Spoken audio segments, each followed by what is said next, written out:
एक हरे भरे जीवंत जंगल में बेनी भालू सर्दियों की नींद से उठता है और उसका पेट जोर जोर से गर्ज रहा होता है। जैसे ही वह अपनी गुफा से बाहर निकलता है, उसे एहसास होता है कि लंबी सर्दी के बाद खाना बहुत कम है। भूख से मजबूर होकर वह जंगल में खाने की तलाश में निकल पड़ता है। बेनी की मुलाकात जंगल के कई निवासियों से होती है, जिनमें एक चालाक बंदर मैक्स भी शामिल है, जो उसे सुझाव देता है कि वह नदी के किनारे किनारे चले।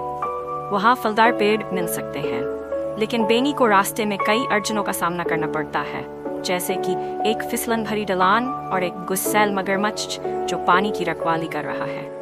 अपनी ताकत और चतुराई का इस्तेमाल करते हुए बेनी मगरमच्छ को चकमा देने में कामयाब हो जाता है, जिससे मैक्स बहुत प्रभावित होता है। जैसे जैसे वे जंगल के भीतर और आगे बढ़ते हैं, बेनी और मैक्स को एक छिपा हुआ उपवन मिलता है, जो पके हुए फलों से भरा हुआ होता है। जैसे ही वे अपनी खोज पर खुश होकर जश्न मनाते हैं, तभी एक जोरदार दहाड़ उन्हें चौंका देती है। ये लियो शेर है, जो इस उपवन की रखवाली कर रहा है, लेकिन उन्हें डराने की बजाय लियो बेनी को एक दौड़ की चुनौती देता है। उपवन के दूसरी तरफ तक दौड़। जो जीतेगा वह फलों को बांटने का हकदार होगा।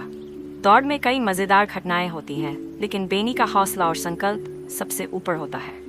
अंत में सभी मिलकर फल बांटते हैं और बेनी ये सीखता है कि दोस्ती और टीम वर्क से सबसे मुश्किल यात्राएं भी सुखद हो सकती हैं।